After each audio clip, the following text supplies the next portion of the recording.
Swastiastu, selamat malam. Saya Dai Dijati, senang sekali diberikan kesempatan untuk menyampaikan perasaan saya setelah membaca trilogi Jirah. Salah satu cerita yang menarik perhatian saya secara pribadi adalah Janda dari Jirah, yang saya kenal sebelumnya memiliki dua versi, yaitu versi Indonesia dan Inggris yang diterjemahkan oleh Ibu Suliati Buntaran. Ketika itu Ibu Cok Sawitri memberikan kesempatan bagi saya dan berkenan mengizinkan saya untuk menggunakan beberapa elemen dari Janda dari Jirah untuk bahan kajian studi S2 saya.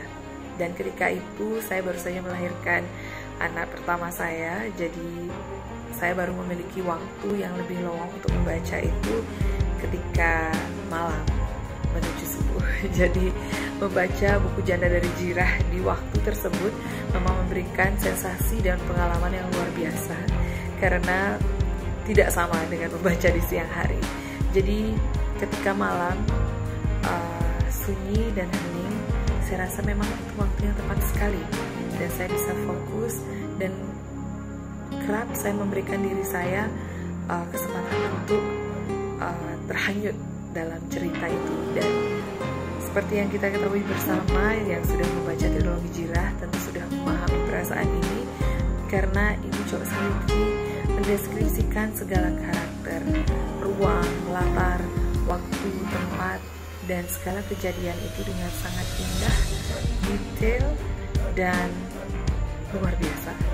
Jadi sering sekali kita akan terhanyut dan terbuai seperti menjalani tour di segala tempat yang disiapkan di dalam cerita ini. Salah satunya misalnya pendeskripsian Setra Gandamari.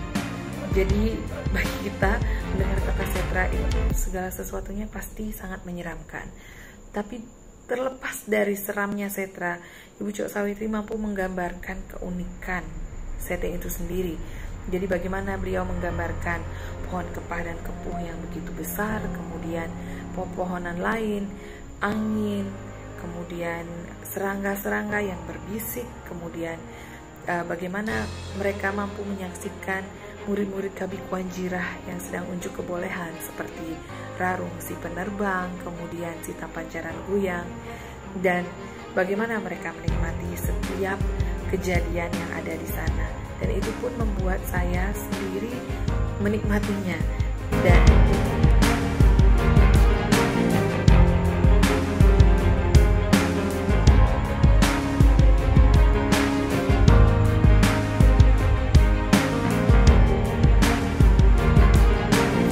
merinding sendiri karena begitu sunyinya malam dan saya terhanyut di dalamnya. Dan berkali-kali saya juga merasakan detak jantung saya ikut berdebar ketika ada yang memasuki Kabikuan Jirah, kemudian membangunkan Rangdaing Jirah, dan juga mata saya pun ikut berbinar ketika saya membaca bagian-bagian yang menyatakan betapa hebatnya si Rarung, betapa luar biasa ilmu yang sudah ia pelajari dan ia latih untuk dirinya setiap hari, dan betapa disiplinnya murid-murid di Kabikuan Jirah.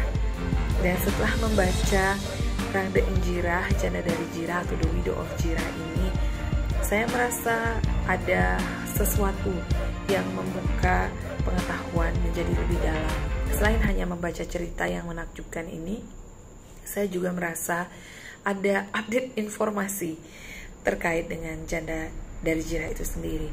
Jadi di sini saya mengetahui seberapa powerful, seberapa kuatnya Janda dari Jirah, Rangdaing Jirah, dan betapa disiplinnya beliau dan ilmu-ilmu yang dipelajari, kedisiplinan, kemudian respect terhadap tata krama yang beliau juga wariskan kepada murid-muridnya.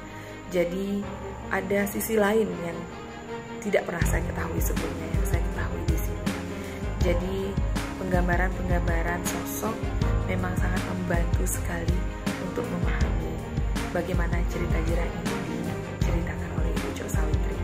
Sekali lagi saya mengucapkan selamat untuk Festival Readers Trilogi Jirah ini, dan semoga segala sesuatunya berjalan lancar, dan saya berharap buku ini bisa dibaca oleh halayak ramai, oleh kita semua, karena ada banyak sekali hal-hal yang bisa kita petik dan pelajari lebih dalam, baik dari cerita maupun latar belakang sejarah yang melandasi cerita-cerita ini.